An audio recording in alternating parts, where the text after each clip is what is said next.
Gentlemen, please take your seats. Andres, take the seats.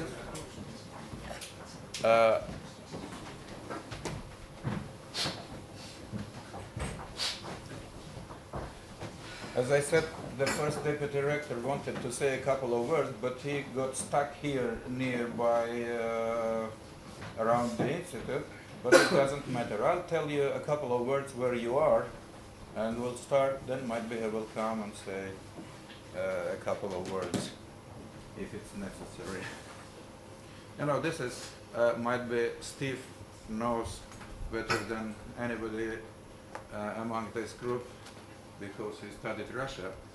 This institute used to be the most elite place in Soviet camp, because here were trained all Soviet diplomatic corps, practically in the last several ministers, all ambassadors, every diplomatic service official used to graduate from this institute. We had a lot of very brilliant and very good real diplomats and professionals, though of course, you know, everybody worked in framework of Marxism, Leninism and all these kind of things, but might be being the closest institution to the power, as usually that happened with church.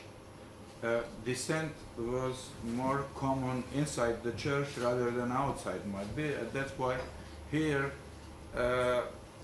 we had free thoughts, might be in a larger degree than even in University in Moscow, in many other places.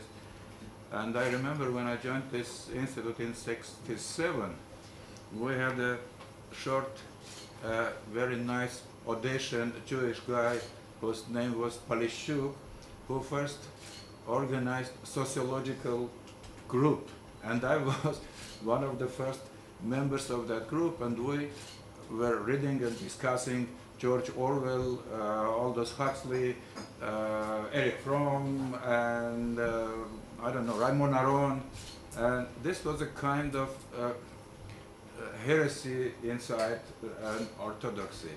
But it was a kind of tolerable thing, because diplomats usually traveled, the fathers, the parents, they traveled, they brought the books, we circulated that, we read that, and at least there is considered that people must know something, what's going on in the rest of the world, otherwise they'll perceived as absolute idiots, contacting with the foreigners and not knowing what's going on in the countries where they are coming to work.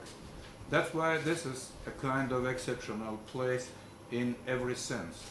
And it's continuing to be, and thanks to my good friend and classmate who became director during this perestroika, after perestroika period,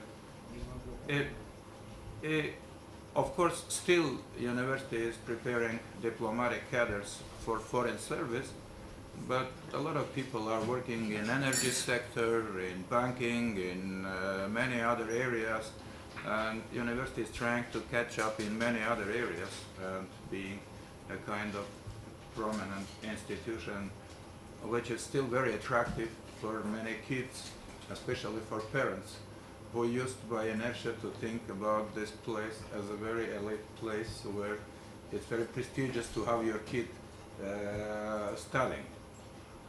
Some of our friends, they also brought their kids here, but not because of prestige, but because it's a kind of family. My daughter is teaching here, she graduated from this, and many others have their relatives, friends, and kids. Anyway, I am very happy to welcome you here. We could have this meeting at the hotel, but the atmosphere here is much better. I thought at least, and I hope that you will find the same way. I would like to open the floor, our first panel, if you don't mind, and I think nobody mind, that Adam proposed this program and we agreed in advance. And we start the first panel. Incidentally, I am the chairman. Adam decided might be, which is very logical. And we have three discussants Dan, Forjon, and Pasquino. After which we'll have our first coffee break.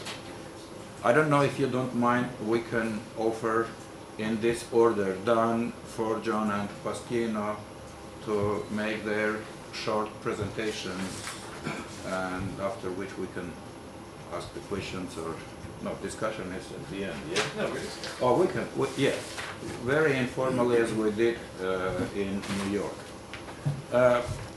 John, please. Thank you very much.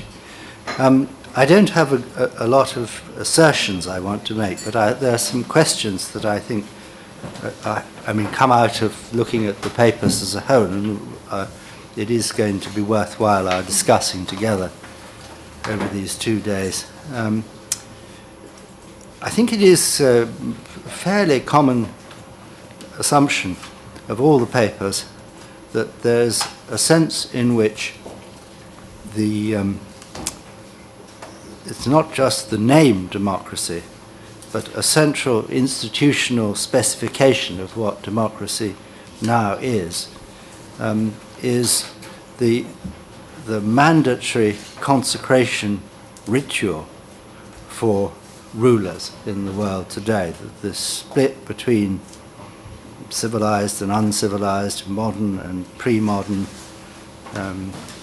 appropriate and inappropriate rule has whatever else it also has to be made by the presence of this as the basis on which rule has to be done nowadays. Now, I think